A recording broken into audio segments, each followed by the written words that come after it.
সবাইকে শুভেচ্ছা। আজকে আরেকটি ভিডিও দেখার জন্য।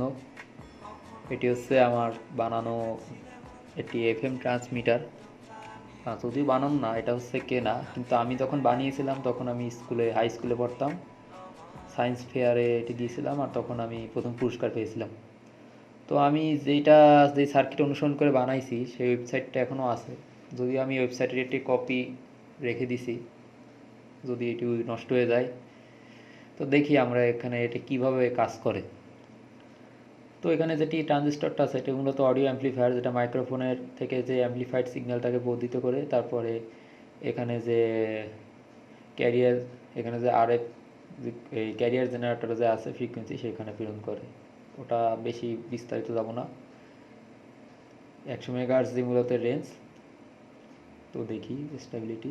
তো আমি যেটা অনুসরণ করে বানিয়েছিলাম স্কুলে সেটা ছিল অনেকটা এরকম, কিন্তু আমারটা আরেক সেকশনে যেটা ইমিটার বাইপাসে ক্যাপাসিটরটা ছিল ওখানে তো কালেক্টর বরাবর দিছে। তো রেঞ্জ বর্ধিত করার জন্য এখানে এটা মূলত বিভিন্ন মেথড আছে, আমি সবগুলো মেথডই আপনাদেরকে সিরিয়াল বাই দেখাচ্ছি। আমি এর ফাইনাল সংস্করণটা কী হিসাবে বানাইছিলাম সেটা আমি আপনাদেরকে দেখাবো। এটা হচ্ছে আমার ফাইনাল সংস্করণ, ultima FM bug 1 kilometre transmitter. এটা ছিল আমার ফাইনাল সংস্করণ যেটা আমি বানিয়েছিলাম। যদিও আমার কাছে এখন ওটা নাই, ওটার বদলে আমার অন্য একটা রেডিমেড সার্কিট আছে। ওটার এটা প্রায় একই প্রিন্সিপালে বানানো। তাই এখানে যেটি আছে সেটা হচ্ছে BC547 আর 2N3563। এখানে আমি 2N3866 ট্রানজিস্টর দিয়ে বানিয়েছিলাম। 3866, হ্যাঁ। তো এখানে যেটা BC547 আছে সেটা মূলত অডিও অ্যাম্পলিফায়ার হিসাবে আছে, আর এটা কনফিগারেশন হচ্ছে সেলফ বায়াস। ওই যে 1 মেগা ওহমের যে রেজিস্ট্যান্সটা আছে ওগুলো মূলত সেলফ বায়াস কনফিগারে যোগ করা আছে, মানে সংযোগ দেওয়া। এরপরে আমি যাচ্ছি আমার ক্যারিয়ার জেনারেটর সেকশনে, যেখান থেকে আমার অডিও সিএ ফ্রিকোয়েন্সি আর ক্যারিয়ার ফ্রিকোয়েন্সি দুটাই দ্বিতীয় স্টেজে BC547-এর সাথে সংযুক্ত হয়ে মডুলেট করে। আর ফিডব্যাক এলিমেন্ট হিসাবে আমি 10 পিকোফ্যারাড একটি ক্যাপাসিটর যুক্ত করি, যেটা হচ্ছে কালেক্টর আর ইমিটার ইমিটার লাইনের সাথে সংযুক্ত। তারপরে আমার যে আরএফ সেকশন আছে 3866 ওই বরাবর আমি দিই। তো এখানে বিভিন্ন ক্যাটাগরি আছে। মূলত আমি আজকে এটা নিয়ে বেশি বিস্তারিত আলোচনা করব না এই কারণ এখানে একটা বড় একটা ভুল আছে, যে ভুলটা আমি ছোটোবেলায় করেছি। সেখানে ভুলটা হচ্ছে এখানে যে ট্রান্সমিটারটা আছে এটি দেখাচ্ছে মূলত এফএম ট্রান্সমিটার, কিন্তু আসলে এটি এফএম ট্রান্সমিটার নয়। এখানে পর্যাপ্তভাবে এফএম মডুলেটেড হয় না। এখানে যেটা হচ্ছে সেটা হচ্ছে দূষিত আরএফ ফ্রিকোয়েন্সি জেনারেট হচ্ছে, যেটা একদম এফএমও না, একদম অ্যামপ্লিটিউড মডুলেশনও না। আপনি যখন একটা জেনেরিক বা একটি অরিজিনাল এফএম মডুলেশন করতে গেলে যদি এখানে ভ্যাক্টর ডায়োড ইউজ করতে হয়। ভ্যাক্টর ডায়োড মডুলেশন আমি পরে স্টেজে যাব। এখানে বিভিন্ন ধরনের আমি সার্কিট দেখাচ্ছি, আমি মূলত এগুলো ফলো করছিলাম স্কুলে থাকতে। তা আমি একটা এফএম এর ট্রান্সমিটার বানিয়েছিলাম, সেটা হচ্ছে 7 ওয়াট। এটা হচ্ছে আমার একটা ওস্তাদ সুজন স্যারের মাধ্যমে আমি এটা তৈরি করেছিলাম। তো এখানে দেখুন দুটি ট্রানজিস্টর প্যারালালে দিয়েছে, এটাও আমার একটা ভুল ছিল। দুইটা আরেক ট্রানজিস্টর প্যারালালে দিলে কখনোই রেঞ্জ বেশি হয় না, এই কারণে প্র্যাকটিক্যাল করার দরকার আছে। তো আমার এরপরে এই যে এখানে যে সার্কিটটা আছে এই সার্কিটটাই মূলত আলি এক্সপ্রেসে পাওয়া যায়। আমি আপনাদেরকে এফএম মডুলেশনে যেটি দেখাইছিলি সেটা হচ্ছে এই সার্কিট অনুযায়ী। এই সার্কিটের দাম নেয় 500 টাকা, 400 টাকা, 300 টাকাও নেয় আলি এক্সপ্রেসের ডলার রেট অনুযায়ী। এটা অনেক স্টেবল একটা সার্কিট। তা এই সার্কিটের মাধ্যমে দেখাচ্ছি। আর আমি যখন স্কুলে যেটা বানাইছি ওগুলো নষ্ট হয়ে গেছে। তো এখানে যেসব মডুলেশন হয় এগুলো মূলত এফএম না এএম না। এফএম মডুলেশন করতে গেলে সর্বনিম্ন আপনাকে একটা ভ্যাক্টর ডায়োড ইউজ করতে হবে আর অ্যামপ্লিটিউড লিমিটেড রাখতে হবে। না হলে আপনি মোবাইলে যখন অটো টিউন করবেন দেখবেন কি আপনার এফএম চ্যানেলটি আসতেছে না। ম্যানুয়াল টিউন করে আনা যায়, কিন্তু অটো টিউনে আনা যায় না। তবে অটো টিউনে আনা যায় এরকম সার্কিটও আছে, সেটাকে বলা হয় পিএলএল এফএম ট্রান্সমিটার সার্কিট। এটা নিয়ে আমি বিস্তারিত একসময় ভিডিও বানাবো, তখন আমি আপনাদেরকে বুঝাবো কিভাবে এটি কাজ করে, মানে কিভাবে অ্যামপ্লিটিউড লিমিট রাখা হয়, কিভাবে স্যাম্পল করা হয়, কোয়ান্টাসাইজিং করা হয়, তারপরে একটি পিওর অডিও 200 কিলোহার্টজ স্পেকট্রামে তখন এটি কাজ করে।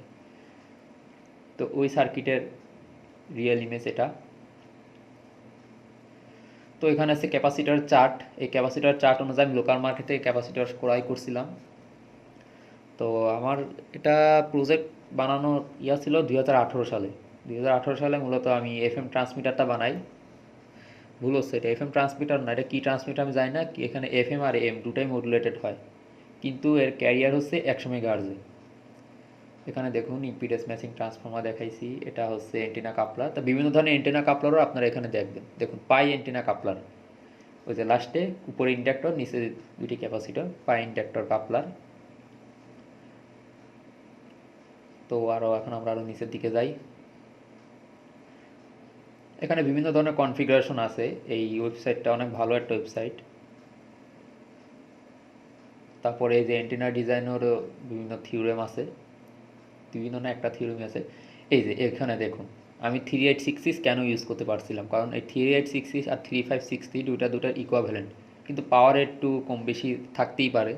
আমি যখন 3866 ইউজ করছিলাম তখন আমি মিনিমাম 500 মিটারের থেকে একটু বেশি রেঞ্জ পাইছিলাম, ঠিক আছে। কিন্তু ওইগুলার আসলে বিজ্ঞান মেলার জন্য, স্কুল লেভেলের জন্যই ওটা বেশি অ্যাডভান্স। ওইখানে দেখছেন এখানে একটা ভ্র্যাক্টর ডায়োড ইউজ করা হয়েছে। ভ্র্যাক্টর ডায়োড ছাড়া এফএম মডুলেশন পুরো অসম্ভবই, মানে অ্যানালগ ফর্মেই। তবে এটা বানিয়েছিলাম মূলত মানে কাজ চালানোর জন্যই আর কি। তো BF494 একটা দামি ট্রানজিস্টর। BF494 ইউজ করলে নয়েজ রেশিও অনেক, সিগন্যাল টু নয়েজ রেশিও অনেক বৃদ্ধি পায়, কারণ BF494 ভালো একটা রেজিস্টার। আর এখানে একটা সার্কিট দেখুন, এটা হচ্ছে ইলেকট্রনিক ফিল্টার। অর্থাৎ ট্রান্সফর্মার থেকে যে নয়েজটা আসে ওই নয়েজটা রিডিউস করার জন্য এই ফিল্টার সার্কিট ব্যবহার করা যেতেই পারে, যেটা আমি আমার অ্যামপ্লিটিউড মডুলেশন যে ট্রান্সফর্মার যে নয়েজ রিডিউস করার জন্য আমি এটি ব্যবহার করছিলাম। তো আমার গত ভিডিওতেই দেখতে পারেন। তো এখন আমরা এটা একটু টেস্ট করে দেখি।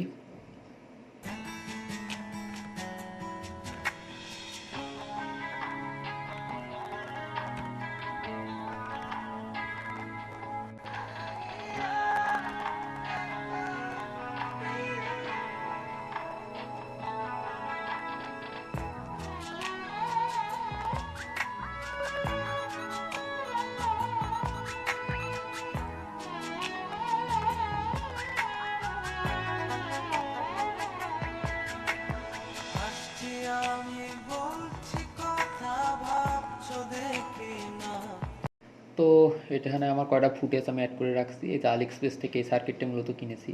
ওল্ড সার্কিটের ছবি থাকলে আমি আপনাদের দেখাবো, তবে ডায়াগ্রাম দেখেছি এটাই অনেক।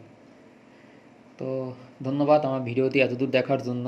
সামনের ভিডিওতে আমি PLL FM ট্রান্সমিটার আর RDS FM কীভাবে কাজ করে সেটা নিয়ে আমি আলোচনা করব। সবাইকে ধন্যবাদ।